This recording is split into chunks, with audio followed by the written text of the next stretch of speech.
Alright, I've got a flask sticking out right here. I'm going to try to move around where y'all can see it. Usually all of the flasks around here are slick.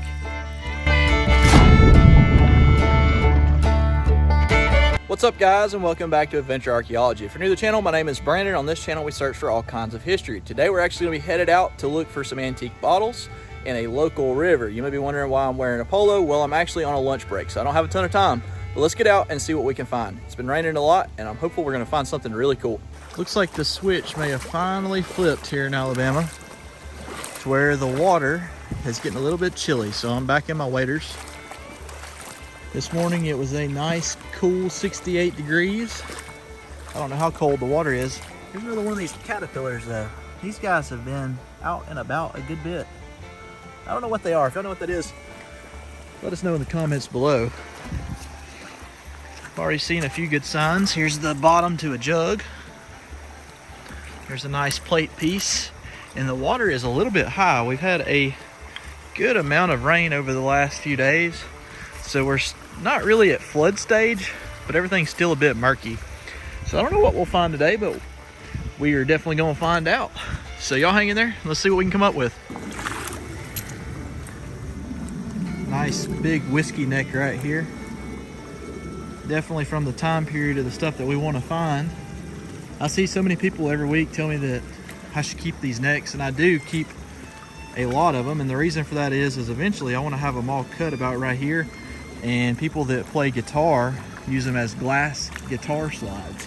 So they actually do have a purpose. I just have not taken the time yet to send a bunch of them down to Nick to see what he can do with them. So just like most things, there's always a way to use stuff that people look at as trash. But to me, it would be really cool if I could play guitar, which I can't, to have a 1890s glass guitar slide. Maybe that's just me. I don't know. On days like today, there are certain areas of the creek that stay a bit more muddy, and a lot of times you may even be confined to just searching the sandbars. It's definitely kind of a catch-22 though. If you wait till it clears up, you risk the possibility of other people that are in your area that hunt for bottles to kind of beat you to your spot. So I always like to be the first person, if I can be, after a big storm into an area, just because you never know what may be washed out right on top of the ground. I'm sure if you've been a follower of the channel for a while now, you've seen me find everything from hutches to straight side cokes laying right on top of a sandbar or a rock bar. So you know that the possibility is definitely there to find something regardless. See, on this side right here, I can actually see a little bit. It's a lot clearer. I don't see anything that's just sticking right out at me though. And actually what we're gonna do today is we're gonna make a mad blitz downstream, and then we're gonna turn around and walk back up here in about an hour.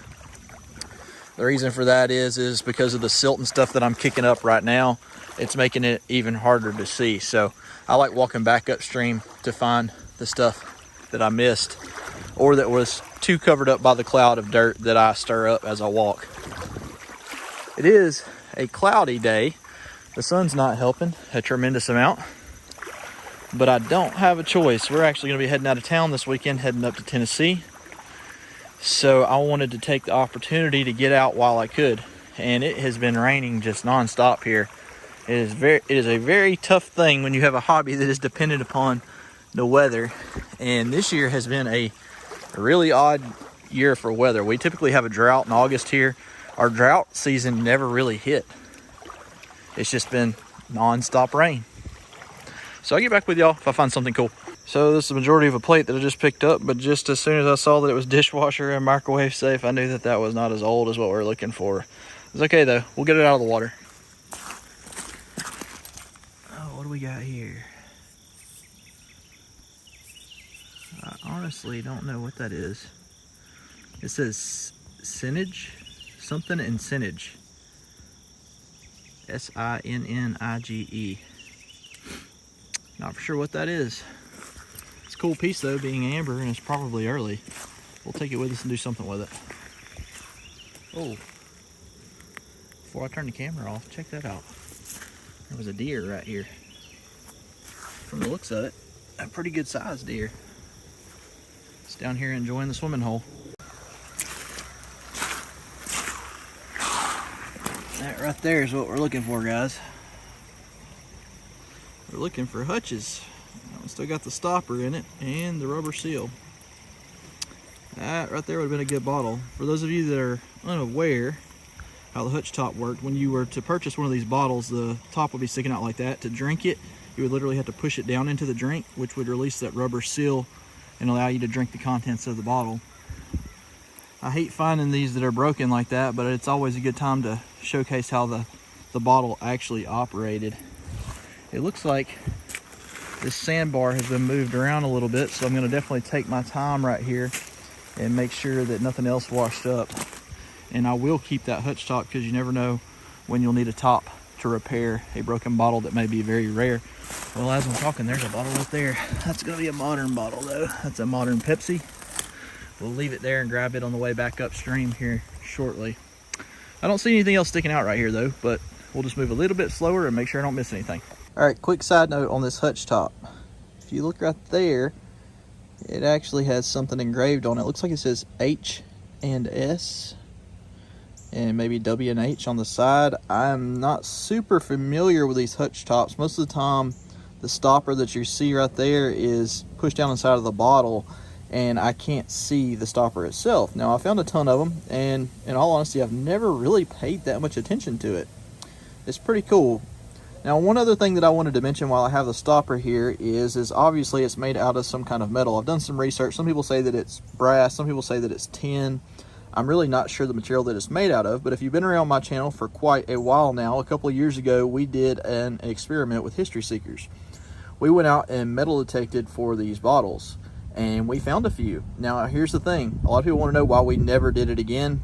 In all honesty, it was very risky us digging for these with pitchforks around where we were doing the metal detecting, and then it was kind of nerve-wracking for one, but for two, the creeks around here are loaded with what I like to call hot rocks, and those hot rocks ring up and actually throw the detectors off. Now, I've got my Garrett AT Max sitting here. I'm going to put this on the ground and let y'all hear what it sounds like. So if you're out metal detecting, you'll have a general idea of what it was. I'm just going to turn this on. I'm not even going to ground balance it or anything. All right, here we go. This is what it sounds like. That's a good signal. You would dig that any day of the week. You can see it's reading between 75 and 78. And it reads up about 8 inches above it as I lift the coil up. I do have the Viper AT coil on there, so that's not the standard coil that comes with it. But it would ring up the same. So if you're ever out metal detecting and you have a signal that kind of rings up kind of like a zinking really, then you may want to be a bit cautious, especially if you're seeing a bunch of glass, so that you will not break a good bottle. I have a lot of people ask why Alabama Hutchinson or Alabama bottles in general are more expensive than other bottles. That's nice right there. My wife will definitely be able to make some jewelry out of that. She'll love that. And I wouldn't say that that's the case. Now, the reason that I always go after the Alabama Hutch bottles is because that's pretty much the oldest bottle I can find in my general area. The area where I live was not incorporated until like 1883. And, you know, Hutch bottles were around from the early 1880s, or really right there at 1879 or whatever it was, to about 1912. So for me to find the really old bottles, it's going to be Hutches every time. And because the Hutches in our area weren't around as long as in some areas, it does make them a little bit more rare. But what the bottles that are really rare here are all of the Coke Hutches. All of the Coke Hutches are found in the southeast. I just stood on something that felt like a bottle. Nope, that was a brick. Gotta have those spider senses, like they say with Spider-Man. I've got bottle senses in my feet. Not really. I just feel for something slick with my waders on. I see a bottle sticking out of the bank over here. It looks modern. It is pretty deep right here, so I'm gonna have to be cautious. I don't want to get swept off of my feet today and my waders filled up. That would not make for a good day at all. I am kicking all kinds of stuff in the bottom right here. It's about 3 foot deep so far. Okay, it's not getting deeper. Good. We should be able to see what that is. That is a modern whiskey flask that's stuck up there. It may have washed out of the bank, or it's possible that another bottle person stuck that in the bank when they pulled it out of the water. It's really hard to say. So I know the rarity of bottles is something that a lot of people ask and want to know, and they may see that I have found a 1915 hobble skirt and say, oh, I've got one of those. And really, it depends on the town. The town on the bottle is what makes a bottle rare or not. Usually, now this isn't always the case, usually the smaller the town that the bottle's from, the more rare it is.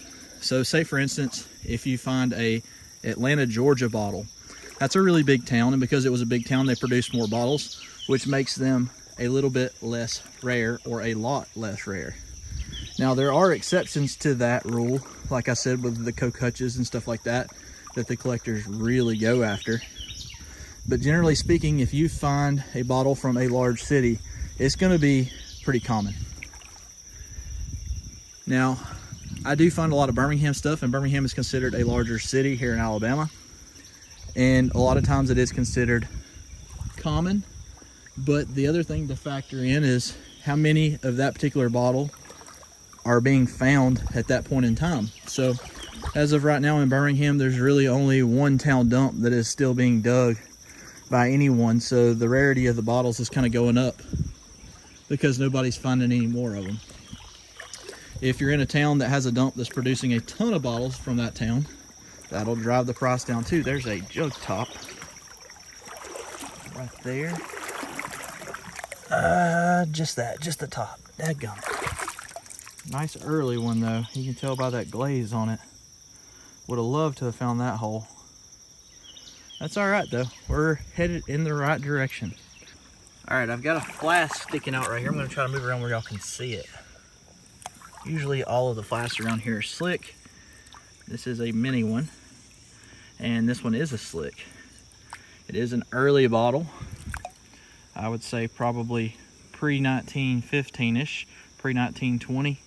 This could have had anything from extracts in it to whiskey though. It's hard to say on these small ones what they were used for, but I'll take it. Finally, blue skies. That may help in our search today. Even though the water's muddy, that sun still gives me a little bit more visibility.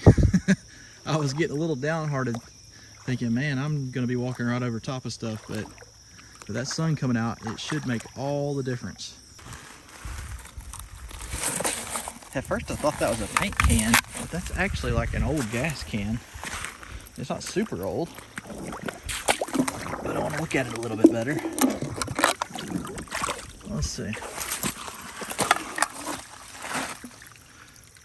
That's probably 40s or 50s. I don't know, a lot of people collect this old tin stuff.